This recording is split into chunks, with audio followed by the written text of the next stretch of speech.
Plus jamais. Mais si, c'est impossible. Comment? Le podcast du podcast. J'adore. Que se passe-t-il après que vous soyez présenté, que vous ayez dit bonjour? Il y en a beaucoup qui disent excusez-moi de vous déranger ou alors je ne vous dérange pas. Enfin bref, on a souvent cette question-là. Guillermo, toi, quand t'entends ça, tu bondis. Je bondis, non. Alors, non, je comprends.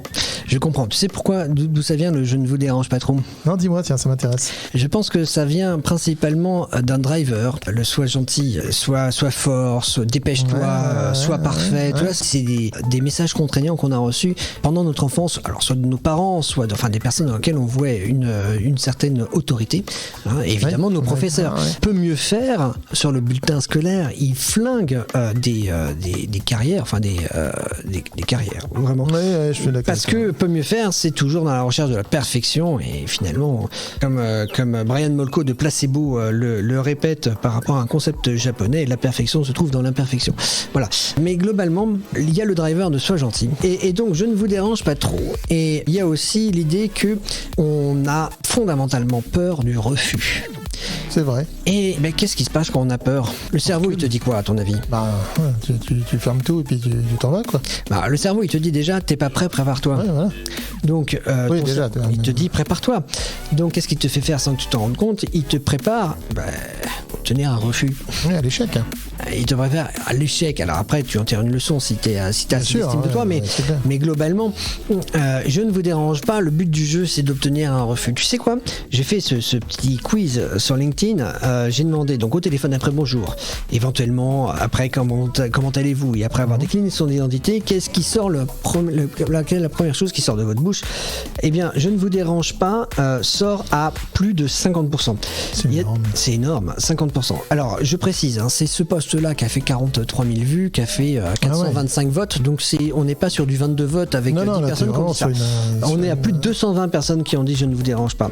Il y a 9% qui ont répondu vous avez un alibi d'approche. Alors après, faut voir, peut-être que les personnes ont compris, c'est un scénario d'approche, et c'est pas un alibi d'approche. La différence est fondamentale. L'alibi, c'est un mensonge. Le scénario, c'est quelque chose de structuré. Dans ces 9%, Ont-ils bien compris l'alibi par rapport à... Voilà, je suis beau d'or que la personne a la plupart du temps ont compris ce scénario. Donc je disais après, vous posez une contrainte de temps, et 14%, et c'est marrant parce que vous posez une contrainte de temps, comme j'ai fait exprès de dire contrainte de temps, puisque c'est un terme qu'on utilise en développement personnel. Contrainte de temps, ça fait très autoritaire. Et pourtant, tu as remarqué, quand tu décides de faire le ménage chez toi, comment tu es beaucoup plus efficace quand tu as dit demain. Alors, je vais caricaturer à fond, mais globalement, c'est un peu ça. Quand tu dis demain, de 14h à 16h, je prévois de faire le ménage, je me donne 2 heures pour faire le ménage, et tu es aussi efficace que si tu t'es dit demain, je fais le ménage.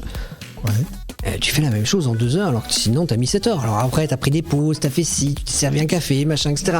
T'as discuté avec un tel, machin, et ton ménage il a pas avancé parce que t'avais prévu dans ta tête de mettre une journée complète pour le faire. Donc poser une contrainte de temps, finalement, c'est pas idiot. Malheureusement, c'est que 14% qui ont répondu ça. Mais parce qu'il y a cette notion d'autorité qui peut être un peu aberrante, mais qui est nécessaire. Quand tu rentres en entretien avec qui que ce soit, la moindre des politesses, c'est de dire de combien de temps disposons-nous? Et là tu vas me dire une demi-heure. Mine de rien, ton cerveau il enregistre une demi-heure, tout ton discours, tout ton truc, tout ton processus. Ça oriente autour de cette réponse, bien évidemment. Donc en fait, l'idée c'est, et il y a 28% des personnes qui ont répondu vous posez le cadre de l'interaction. Oui, c'est ça. Alors, poser une contrainte de temps, ça fait partie du cadre de l'interaction, d'accord? Mais c'est une chose, tu vois. 50%, je ne vous dérange pas. Tu sais, cette phrase, elle est formidable. Alors, si tu fais pas exprès de la sortir, elle va te piéger. Après, tu peux l'utiliser comme outil d'influence éthique.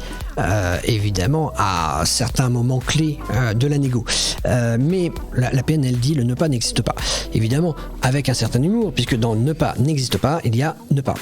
Il y a des personnes qui vont faire des raccourcis en disant le cerveau ne comprend pas la négation. Rien n'est plus faux, Rien n'est plus faux. C'est un raccourci un peu étrange de personnes qui aiment bien. J'avais vu une conférence d'un type qui disait oui, vous pouvez changer votre programmation de votre cerveau et ça va vous mettre 12 jours. Non, ça dépend du cerveau, clairement. Complètement. Et si vous dites à un gamin non, ne fais pas ça, mais vous lui dites pas ce qu'il faut faire, alors qu'il nous donne des leçons de vie.